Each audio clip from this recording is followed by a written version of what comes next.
Bismillahirrahmanirrahim. Assalamualaikum warahmatullahi wabarakatuh. Apa kabar teman-teman sekalian? Semoga kita semua selalu diberikan kesehatan oleh Allah Subhanahu wa taala. Amin amin ya rabbal alamin. Sebelum kita masuk pelajaran pada hari ini, alangkah baiknya kita membaca suratul Al-Fatihah. Semoga ilmu yang kita dapat pada hari ini mendapatkan keberkahan dan manfaat oleh Allah Subhanahu wa taala. Lahadatin Nabi Mustafa Rasulullah Sallallahu Alaihi Wasallam. Al-Fatihah. Amin amin ya robbal alamin. Teman-teman, pada pelajaran kali ini kita membahas akidah akhlak tentang hidup mulia dengan menghormati orang tua dan guru. Nah teman-teman, udah pada menghormati orang tua dan gurunya belum? Kalau belum, ayo sama-sama simak pelajaran pada hari ini. Semoga kita semua dapat manfaat dan dapat menerapkannya di kehidupan kesehari-hari. Selamat menyaksikan. Teman-teman sekalian, dalam kehidupan kita tidak bisa lepas peran dari jasa seorang orang tua dan seorang guru. Kenapa begitu ya? Karena keduanya saling berkaitan. Rasulullah Shallallahu Alaihi Wasallam pernah ditanya, apakah amal yang paling berharga atau yang paling utama? Rasulullah Shallallahu Alaihi Wasallam menjawab, as-sholatu li waqtiha, tumma birrul walidaini, tumma jihadu fi sabilillah. As-sholatu li waqtiha, sholat pada waktunya. Tumma, kemudian birrul walidaini, berbuat baik, berbakti kepada orang tua. Tumma, kemudian apalagi? Al-jihad, summal jihadu fi sabilillah, jihad di jalan Allah. Nah, birrul walidaini, berbuat baik, berbakti pada orang tua termasuk amal yang paling utama. Subhanallah teman-teman. Selanjutnya guru. Guru merupakan sosok yang membimbing, memberikan motivasi, memberikan ilmu, menyalurkan kasih sayang, menyalurkan nilai-nilai moral. Sungguh besar jasa guru dalam kehidupan kita. Bahkan pernah ada suatu cerita ketika Kaisar Jepang dibom oleh Amerika. Pada saat itu semua dibom, hancur. Kemudian yang ditanyakan oleh Kaisar Jepang pada saat itu bukan berapa sisa menteri yang tersedia, berapa sisa militer yang tersedia, berapa sisa polisi, berapa sisa, semua itu dibelakangkan. Tetapi yang ditanya itu berapa sisa guru yang tersedia pada saat itu. Karena Kaisar Jepang pada saat itu sadar bahwa yang mampu membangkitkan kehancuran bangsa adalah jasa seorang guru. Maka Rasulullah Shallallahu Alaihi Wasallam bersabda, tawadu'u liman ta'alamuna minhu, yang artinya tawadulah kalian kepada orang-orang yang mengajari kalian. Tanpa ada orang tua, tanpa adanya guru, kita tidak akan bisa menjalankan kehidupan seperti saat ini. Tanpa ada guru, mungkin terjadi kebodohan di mana-mana. Tanpa ada orang tua, kita mungkin tidak ada di dunia ini. Memasuki materi tentang adab terhadap orang tua. Yang pertama ini ada dalil nakli tentang adab menghormati kepada orang tua atau perintah menghormati kepada orang tua. Ada dari kisah surah Al-Isra ayat 23, kemudian ada hadis riwayat Ahmad. Yang pertama surah Al-Isra ayat 23 yang berbunyi, wa qada rabbuka alla ta'budu illa iyyahu wa bil walidaini ihsanan. Yang artinya apa? Dan Tuhanmu telah memerintahkan supaya kamu jangan menyembah selain Dia, dan hendaklah kamu berbuat baik kepada orang tuamu atau kedua ibu dan bapakmu. Nah, kemudian selanjutnya ada hadis riwayat Ahmad yang berbunyi, man ahabba an yumaddalahu fi umrihi wa an yuzadalahu fi rizqihi falyabirra walidayhi wal yasil rahimah. Yang artinya, siapa yang suka untuk dipanjangkan umur dan bertambah rezeki, maka berbaktilah kepada kedua orang tuamu. Nah, selain itu, selain kepada orang tua, dan sambunglah tali silaturahmi kepada kerabat atau saudaramu. Nah, dari dua dalil nakli di atas, kisah surah Al-Isra ayat 23, kemudian hadis riwayat Ahmad, ada beberapa hal yang ditegaskan dari keduanya. Yang pertama, agar manusia tidak menyembah selain kepada Allah, menyembah atau beribadah. Karena jika kita menyembah atau beribadah selain kepada Allah, termasuklah perbuatan syirik. Misalnya menyembah matahari, menyembah sapi, menyembah patung selain kepada Allah adalah perbuatan syirik. Selanjutnya, agar manusia berbuat baik kepada ibu dan bapak. Selanjutnya, nikmat yang diterima manusia paling banyak datangnya dari Allah. Kemudian nikmat yang diterima dari orang tua. Selanjutnya, tentang adab terhadap orang tua. Bahkan ada ya adab khusus kepada menghormati dan berbakti kepada orang tua. Hal ini terdapat di dalam kisah surah Al-Luqman ayat 14 yang berbunyi, anishkurli wali walidayka ilayal masir. Artinya, bersyukurlah kepadaku dan kedua orang tua, ibu atau bapakmu. Selanjutnya ada prinsip-prinsip dasar berbakti kepada orang tua. Yang pertama itu tunduk dan patuh. Ini sudah seharusnya kita harus tunduk dan patuh kepada orang tua kita ya. Dilarang kasar membentak, misalnya berkata hush atau ah. Misalnya seorang anak, ibunya meminta tolong atau meminta bantuan untuk membelikan gula ke warung. Kemudian anaknya sedang asyik bermain handphone berkata, tak dulu, sebentar lagi, dikit lagi. Apakah boleh seperti itu? Jelas tidak. Bagaimana perasaan orang tua kita ketika kita berkata seperti itu? Semoga kita semua terhindar dari perbuatan tersebut. Selanjutnya, berbuat baik kepada orang tua. Sudah sepantasnya kita berbuat baik kepada orang tua setelah apa yang telah diberikan orang tua kita. Bahkan semua semua yang kita berikan kepada orang tua itu belum tentu dapat menutupi apa yang selama ini diberikan oleh orang tua kita. Berapapun harganya, kasih sayang orang tua melebihi dari apa yang kita kasih. Jadi jangan bangga dulu kita baru bisa ngasih berapa, tapi orang tua sudah memberikan segalanya bagi kita terlebih dahulu. Melahirkan itu mengorbankan nyawanya loh. Membesarkan kita tuh sungguh besar loh perjuangannya. Apapun akan dilakukan demi anak-anaknya. Selanjutnya, kita dilarang untuk durhaka kepada orang tua kita. Jelas ya, hal ini dilarang. Bahkan Rasulullah Shallallahu Alaihi Wasallam bersabda, ingatlah, maukah aku kabarkan kepadamu tentang dosa besar yang paling besar itu? Ada 3 macam. Para sahabat menjawab, baik ya Rasulullah. Sabda Nabi yang pertama, syirik kepada Allah, durhaka kepada orang tua, dan menjadi saksi palsu.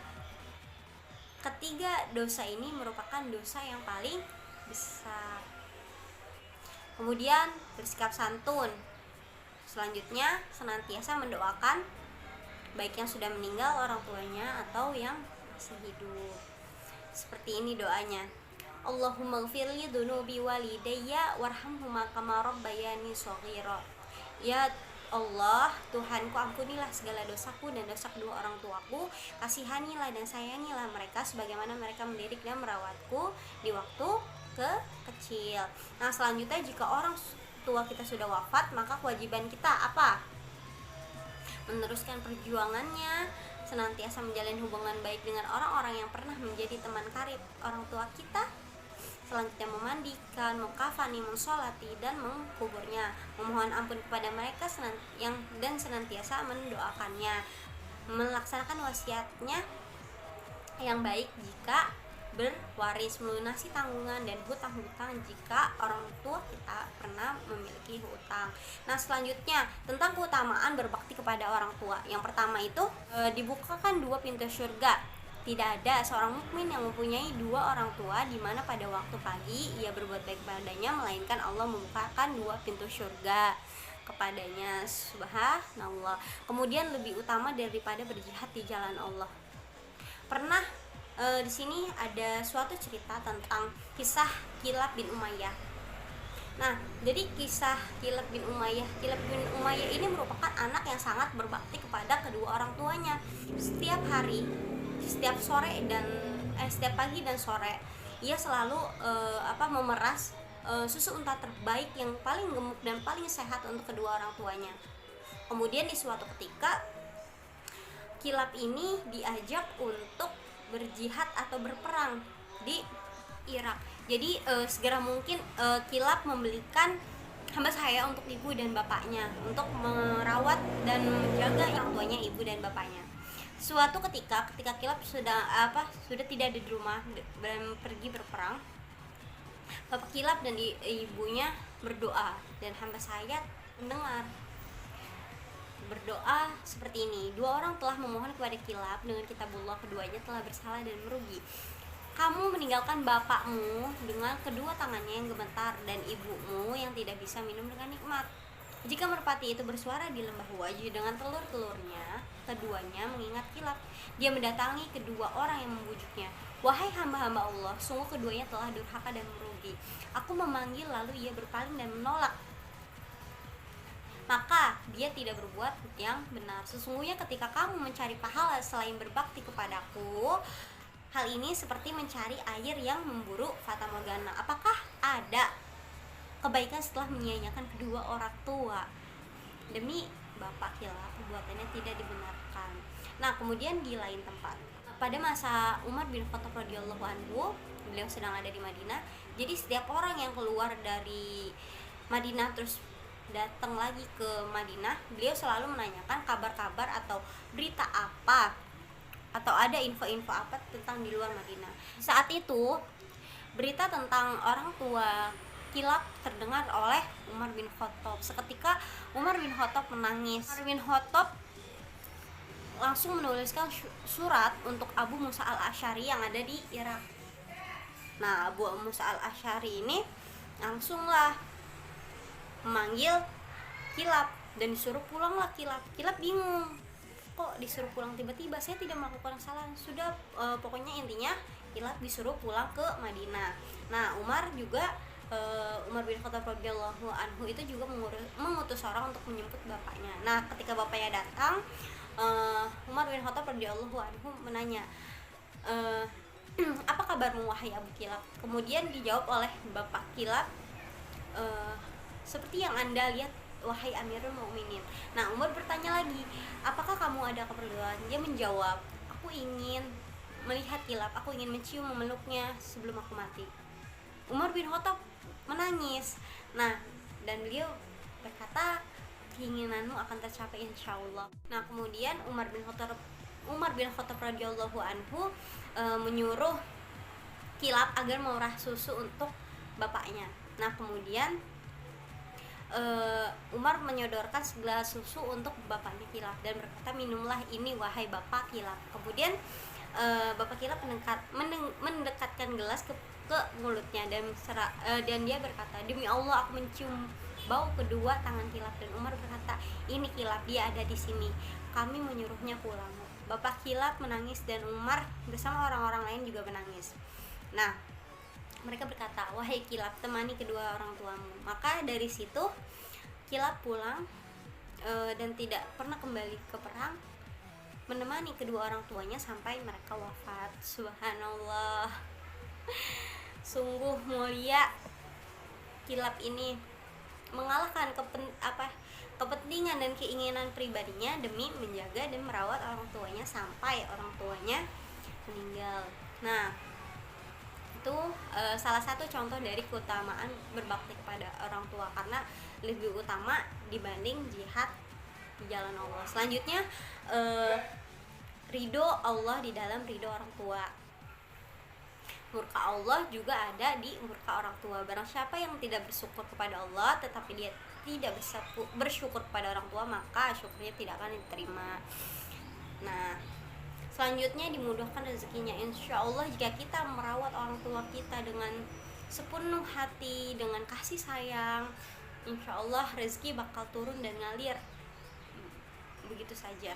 Selanjutnya dimudahkan segala urusannya, baik urusan dunia maupun urusan dalam akhirat. Nah, itu adab dari orang tua.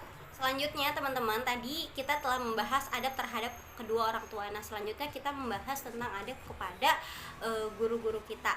Nah, dalam satu hadis Nabi Rasulullah Shallallahu Alaihi Wasallam bersabda, "Waqiru man ta'allamuna minhu ilma," yang artinya muliakanlah orang-orang yang telah memberikan pelajaran kepadamu atau ilmu-ilmu yang telah diberikan kepadamu.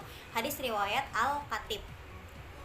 Nah, di sini ada juga sabda Rasulullah Shallallahu Alaihi Wasallam yang bersabda, muliakanlah orang yang kamu belajar darinya, atau guru atau pendidik. Hadis riwayat Abul Hasan Al-Mawardi. Nah, Rasulullah SAW memerintahkan kita untuk memuliakan guru. Guru tidak terbatas pada orang mengajar di sekolah saja, tetapi guru juga memberikan ilmu, memberikan bimbingan, menyalurkan atau transfer nilai-nilai moral kepada kita. Nah, kita tidak hanya diperintahkan untuk berbakti kepada orang tua saja, tapi kita juga harus berbakti kepada guru. Karena seorang guru sama mulianya dengan kita memuliakan orang tua. Selanjutnya sebab-sebab mengapa kita harus wajib sih menghormati guru. Karena guru adalah orang yang berjasa kepada kita, mengajar, membimbing, memberikan ilmu-ilmu, memberikan nilai-nilai moral. Nah, selanjutnya guru merupakan orang tua kedua kita. Selanjutnya guru yang telah membuat kita dari yang belum tahu menjadi tahu, yang belum bisa menjadi bisa. Nah, selanjutnya tanpa guru hidup kita akan buta. Maksudnya buta di sini apa? Mungkin ketika tidak ada guru di dunia ini, dunia akan diselimuti dengan kebodohan-kebodohan. Selanjutnya, tata cara menghargai dan menghormati guru. Yang pertama, jika bertemu mengucapkan salam. Ketika guru lewat dimanapun itu, ucapkanlah salam. Assalamualaikum Pak, assalamualaikum Bu. Sapalah dengan baik, sapalah dengan kalimat yang sopan. Kemudian husnuzon pada apapun yang dilakukan guru. Nah, memperhatikan dengan wajah yang menyenangkan dan penuh semangat saat guru memberikan pelajaran. Jadi jangan ketika guru memberikan pelajaran muka kita udah bosen duluan. Jangan kayak gitu ya. Rendah hati dan hormat, menjaga sopan santun, tidak berjalan di depan guru dan tidak berdiri di samping guru yang sedang duduk. Selanjutnya, menaati perintahnya. Selama perintah yang diberikan guru itu tidak bertentangan kepada ajaran-ajaran Islam, kita wajib untuk menaati perintah-perintahnya. Kemudian ikhlas, dan ketika mendapat teguran dari guru, guru itu memberikan teguran tidak dengan cuma-cuma. Maksudnya memberikan teguran, kalau kita nggak salah nggak mungkin kita dikasih teguran, pasti ada sesuatu kesalahan yang membuat kita diberikan teguran. Nah, kita harus mendengarkannya.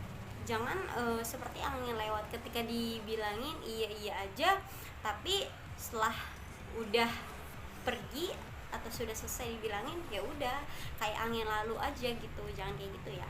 Jaga nama baik guru. Kita tidak boleh menceritakan aib atau kesalahan guru kita. Biarkanlah jika ada kesalahan yang pernah dilakukan guru, anggaplah itu suatu kehilafan yang dilakukan oleh guru, karena guru kan juga manusia, pasti pernah berbuat kesalahan.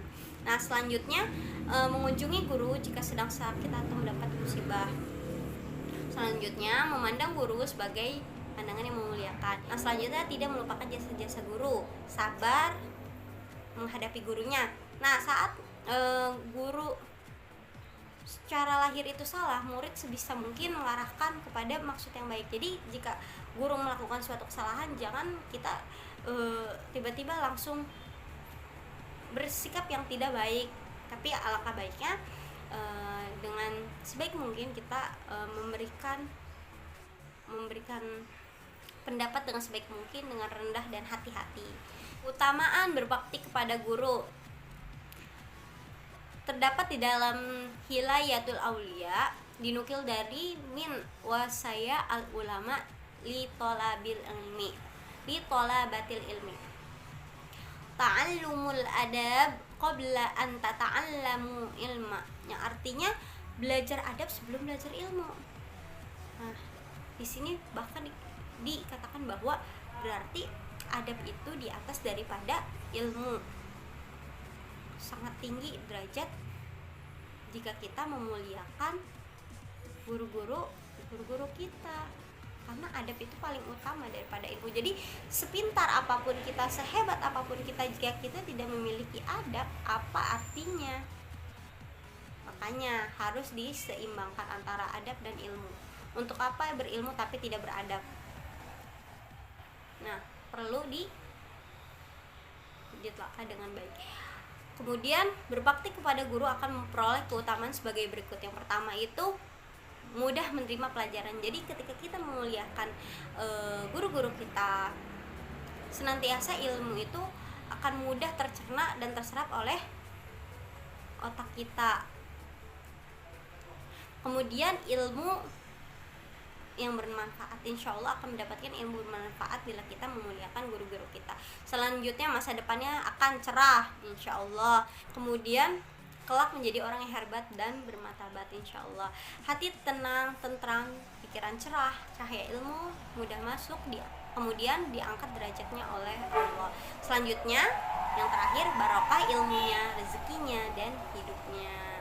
Subhanallah. Semoga kita semua senantiasa selalu diberikan keberkahan oleh Allah Subhanahu wa taala. Nah, teman-teman, setelah mempelajari adab kepada orang tua dan adab kepada guru, diharapkan teman-teman dapat menerapkannya atau mengimplementasikannya di dalam kehidupan sehari-hari. Semoga pelajaran-pelajaran yang kita dapatkan dapat mendapatkan syafaat dan manfaat dari Allah Subhanahu wa taala. Dan semoga kita dapat menjadi manusia-manusia yang memiliki adab-adab yang baik di dalam memuliakan guru-gurunya dan orang tuanya. Oke, baik teman-teman. Mungkin cukup yang dapat saya sampaikan. Semoga yang dapat saya sampaikan bermanfaat. Mungkin untuk video pembelajaran selanjutnya saya akan memberikan pembelajaran tentang kisah teladan Nabi Lut. Ini bab 5, kita memasuki bab 5. Sedikit pembahasan tentang pelajaran bab 5.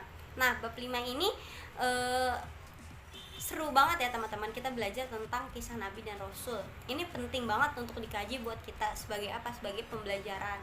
Nah, kisah Nabi Lut ini mengenai tentang Nabi Lut mengajak kaumnya untuk bertauhid sebagaimana yang diajarkan oleh Nabi dan Rasulnya. Namun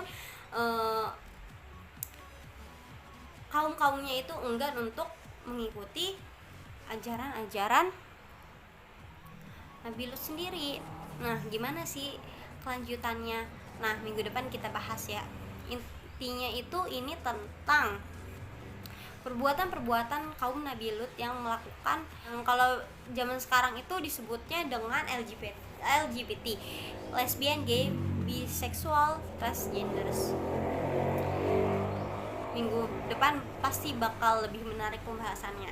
Mungkin cukup yang dapat saya sampaikan mengenai pelajaran ini tentang adab kepada orang tua dan guru. Semoga yang kita dapatkan bermanfaat.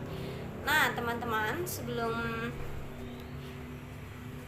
saya tutup, mari kita membacakan doa terlebih dahulu. Semoga pelajaran yang kita dapatkan pada hari ini bermanfaat. Doa Nabi Mustafa Rasulullah sallallahu alaihi wasallam. Al-Fatihah. Amin. Mari kita sama-sama baca alhamdulillahirabbil alamin. Supaya pelajaran yang kita dapatkan tidak hilang begitu saja. Makanya harus ada evaluasi pembelajaran. Silakan ya teman-teman untuk dikerjakan dan dikumpulkan. Mungkin cukup yang dapat saya sampaikan. Wallahu muwaffiq ila aqwamit thoriq. Wassalamualaikum warahmatullahi wabarakatuh.